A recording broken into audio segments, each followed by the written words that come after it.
कहीं न कहीं कांग्रेस का ही देन है और उसको वर्तमान सरकार अब 30 तारीख को इसको लाने जा रही है। क्या कहेंगे? देखिए, जीएसटी कांग्रेस पार्टी का मानना है कि बहुत महत्वपूर्ण है देश के लिए। ये अलग बात है कि भारतीय जनता पार्टी ने उस समय विरोध किया। इसके लागू करने के लिए संविधान संशोधन, उसमें हमने समर्थन दिया, उससे पास हुआ। उसके बाद जो कानून बनने थे उन कानून पर भी कांग्रेस पार्टी के समर्थन से वो पास हुए और अब लागू करने जा रहे हैं। लेकिन जो सेलिब्रेशन और एक उत्सव के रूप में इसको मनाने का उद्देश्य क्या है, ये मेरी समझ में नहीं आया। आज भी जो व्यापारी वर्ग है वो आशंकित है। वो देख रहा है कि बगैर तैयारी के हम पे जितनी जिम्मेवारी डाली जा रही हैं वो किसी भी तरह से वो पूरा नहीं कर पाएंगे। उपभोक्ता अलग से आशंकित है, एक क्लियरेंस सेल लगी हुई है। तो ये क्या हो रहा है? अच्छा होता कि राज्य सरकारों को साथ लेकर, केंद्र सरकार के सभी अधिकारी और उनके साथ लेकर, पार्लियामेंट को साथ लेकर, व्यापारियों को साथ लेकर, उपभोक्ताओं को साथ लेकर, तभी अगर सबकी आम सहमति बनी होती तो ज़्यादा बेहतर होता। ये तो सरकारी प्रोग्राम है। सरकार अपने ढिंढोरा पीटने के लिए, राजनीतिक लाभ उठाने के लिए इसको एक इवेंट के रूप में मना रहे हैं। इसकी कोई बहुत ज़्यादा आवश्यकता नहीं थी। और ममता बनर्जी जी तृणमूल कांग्रेस से ने तय किया है कि वो इसमें हिस्सा नहीं लेंगे। और कांग्रेस पार्टी के स्तर पर क्या निर्णय होता है उसकी प्रतीक्षा होनी चाहिए। लेकिन मेरा ये मानना है व्यक्तिगत रूप से कि को बहुत ज़रूरी नहीं है कि सब लोग उस उत्सव में जाएं, शामिल हों और रात को 12 बजे घंटा बजा के इसकी शुरुआत की जाए। शुरुआत सामान्य तरीके से होनी चाहिए। व्यापारी वर्ग प्रसन्न होना चाहिए, उपभोक्ता उससे प्रसन्न होना चाहिए। केवल सरकार अपनी आमदनी बढ़ाने के लिए, आय बढ़ाने के लिए एक जरिए के रूप में इसको ना देखें। कहीं न कहीं अब ये बातें निकल के आ रही है कि पी चिदम्बरम जीएसटी के पक्ष में है कि इसको सही है, और कहीं न कहीं सोनिया गांधी की तरफ से ये बात आ रही है कि कुछ न कुछ कमी अब भी है जो सुधार की गुंजाइश है। नहीं, कमियां तो हैं। जो हमने कमियां बताई थी उसको सुधारा तो है नहीं। जो 28% तक टैक्स लगा, हमारी जो धारणा थी कि 18% मैक्सिमम होना चाहिए और आमतौर से 15% के करीब टैक्स हो, उससे ज़्यादा ना हो, और 18% तक की लिमिट रखी जाए। लेकिन अब तो जो आटा है, सूजी है, अनाज है, उसके ऊपर भी टैक्स है।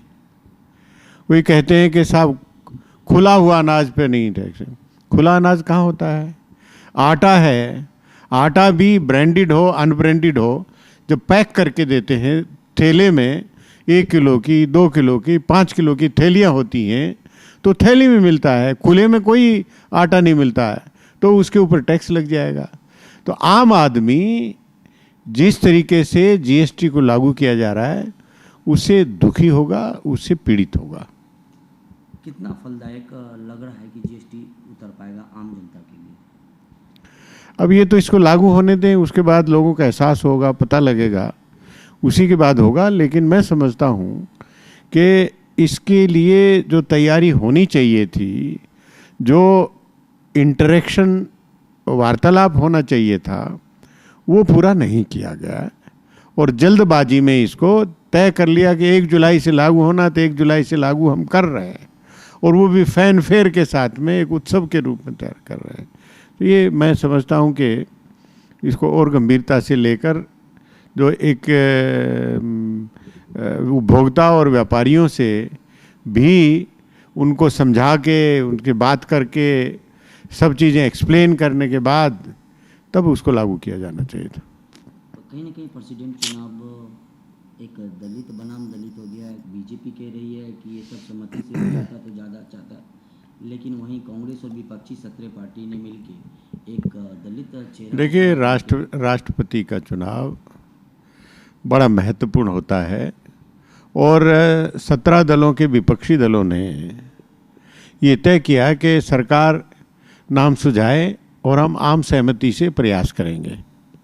लेकिन सरकार ने एक तरफा नाम की घोषणा कर दी और तब उसके बाद सभी विपक्षी दल श्रीमती सोनिया गांधी जी के नेतृत्व में बैठे और उन्होंने नाम तय किया।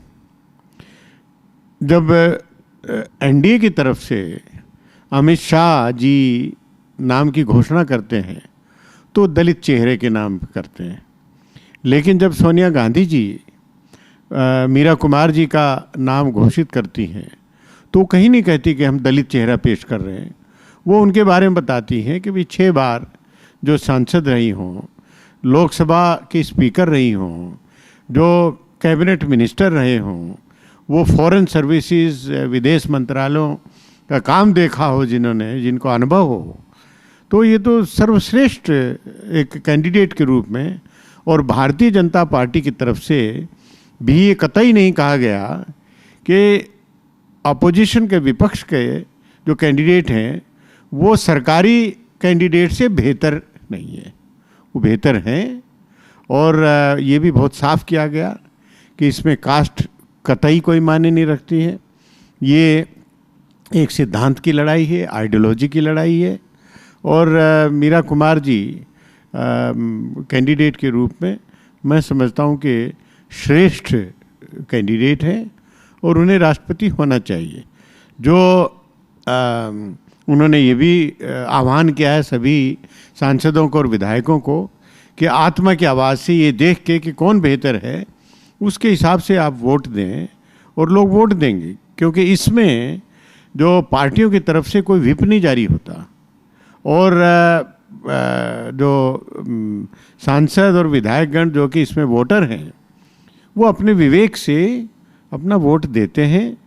और मुझे पूरी उम्मीद है, जैसे पहले भी एक बार हो चुका है, कि सरकारी तौर पर सत्ता पक्ष के कैंडिडेट को हारना पड़ा और वीवी गिरी जी उसमें विजयी घोषित हुए।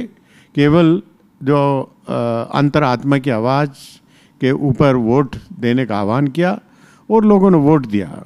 और मुझे पूरी उम्मीद है अंतरात्मा की आवाज़ से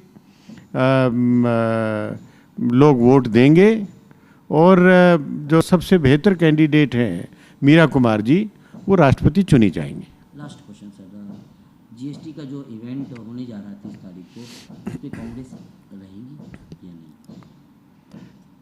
देखिए, जैसे मैंने कहा कि जहाँ पर पार्लियामेंट का सवाल है, पार्लियामेंट ने संविधान संशोधन पास कर दिया, उसके बाद जो कानून थे वो कानून पास कर दिए, और इस व्यवस्था को, जीएसटी को लागू करने के लिए अब जो इम्प्लीमेंटेशन होना है जो ग्राउंड के ऊपर, वो व्यापारी और उपभोक्ता उनसे विचार विमर्श करके तो इसको लागू करना था।